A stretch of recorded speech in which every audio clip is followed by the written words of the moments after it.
Mga kababayan, handa na ba kayong sumama sa isang nakakakilabot na paglalakbay kasama si Adrian, isang veteranong sundalo na may lihim na mabigat pa sa kanyang dinadalang sakit?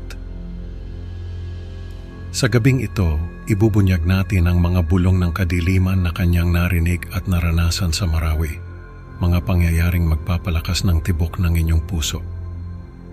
Maghanda sa isang kwentong puno ng misteryo at takot, kung saan ang bawat anino at bulong ay may kwentong nakatago.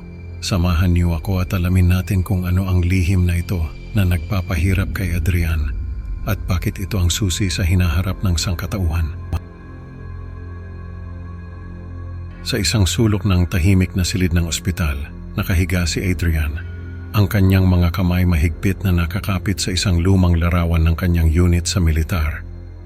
Ang mga luha ay tahimik na pumapatak mula sa kanyang mga mata, hindi lang dahil sa sakit na kanser na unti-unting kumakain sa kanyang katawan, kundi dahil din sa mabigat na lihim na matagal na niyang kinikimkim.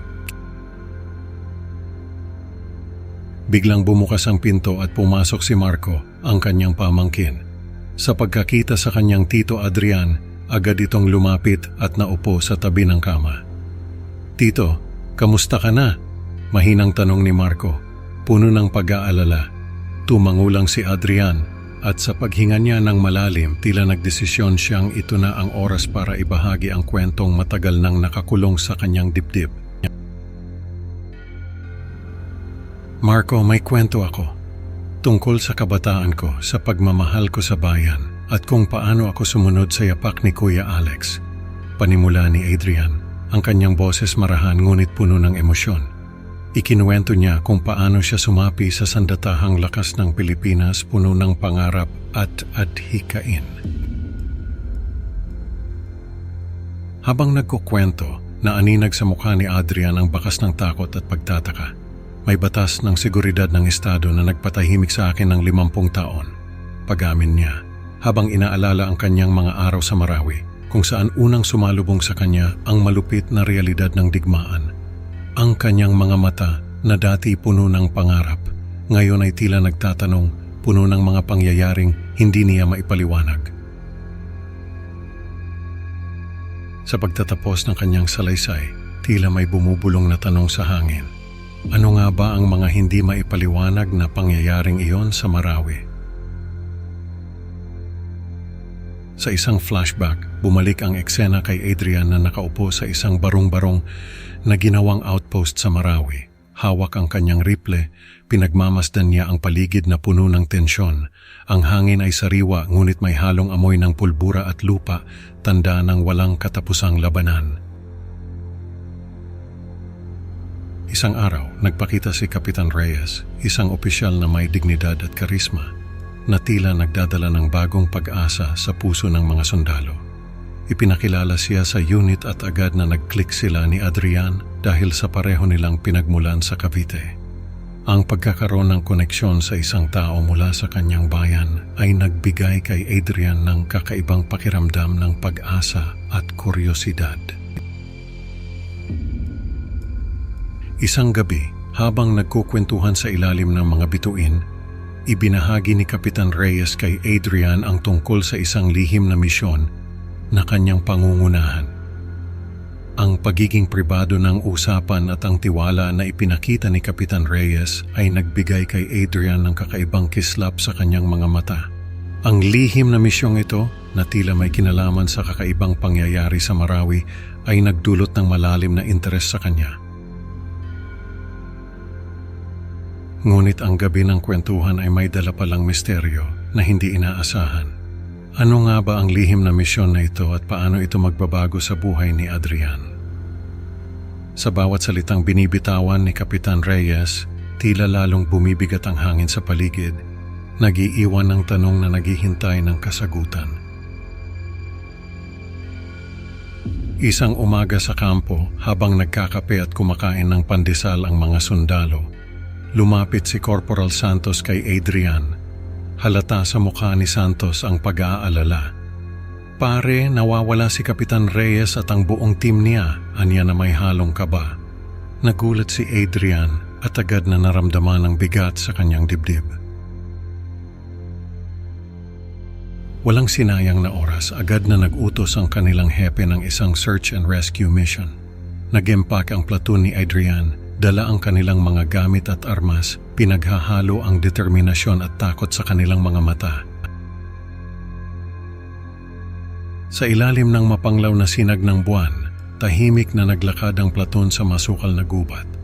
Ang mga dahon ay bumulong sa bawat yabag nila at ang mga anino'y tila mga multong nagbabadya ng hindi maganda. Ang katahimikan ay mabigat at ang bawat isa'y ramdam ang tensyon sa paligid. Bigla na lang, isang batang kaaway na mandirigma ang lumitaw mula sa dilim. Nagdala ng tensyon at takot, nagkaroon ng maikling sagupaan at pagkatapos nagsimula ng maganap ang mga kakaibang pangyayari.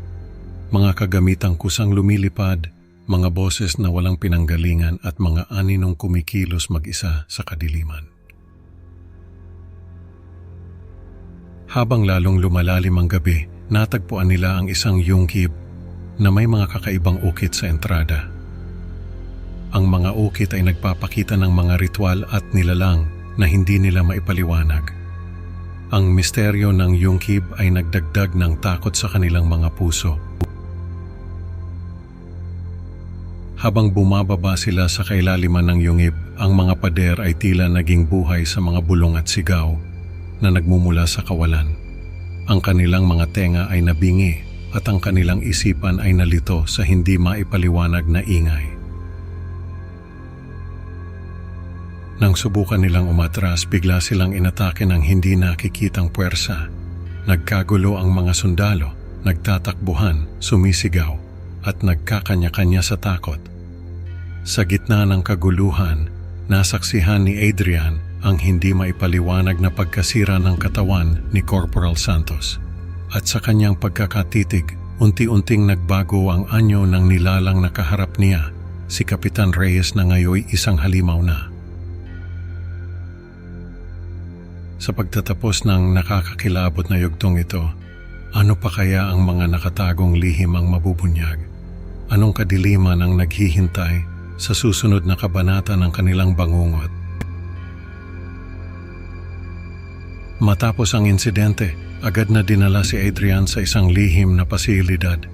Malamig ang mga pader ng selda niya at walang bintana na nagpapapasok ng liwanag o hangin. Tahimik ang paligid, ngunit sa kanyang isipan, hindi matigil ang bulong ng mga alaala. Ano ba ang nangyari? Bakit ako nandito? Tanong ni Adrian sa sarili habang nakatitig sa walang buhay na dingding. Isang araw, dinala siya sa isang seremonya na puno ng pagkukunwari. Pinagkalooban siya ng parangal, ngunit kasabay nito ang pagpapalabas sa kanya sa serbisyo.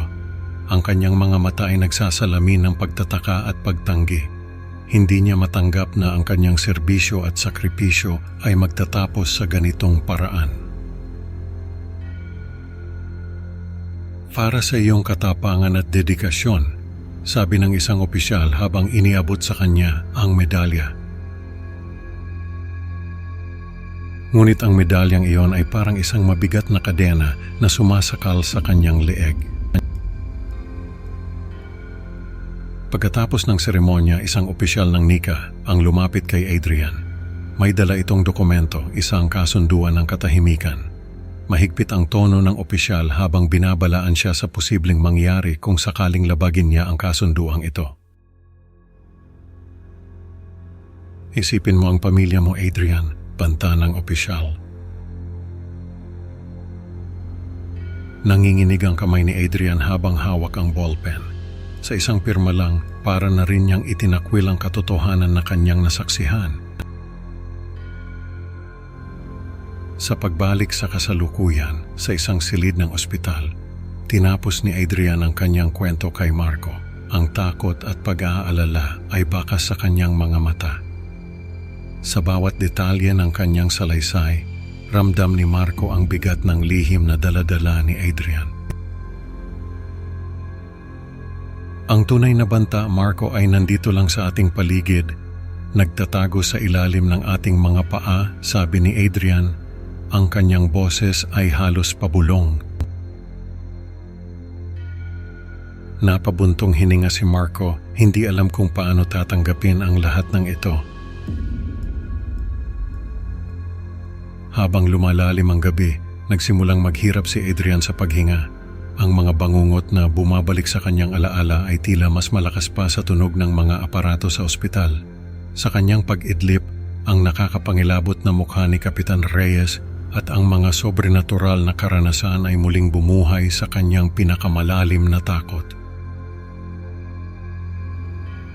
Ano kaya ang mangyayari kay Adrian? Makakatakas pa kaya siya mula sa kanyang mga bangungot? Sa huli na pagtanto ni Adrian na ang tunay na multo ay ang mga lihim na hindi maikwento. Mga kababayan, salamat sa pakikinig sa ating kwento ngayong gabi. Huwag kalimutang mag-like at mag-subscribe sa Creepy Pinoy Stories para sa mas marami pang nakakakilabot na kwento. Excited na akong makasama kayo sa susunod na upload. At tandaan, baka ang susunod na bulong ng kadiliman ay mula na sa inyong likuran. Mag-ingat at hanggang sa muli, mga ka-horror.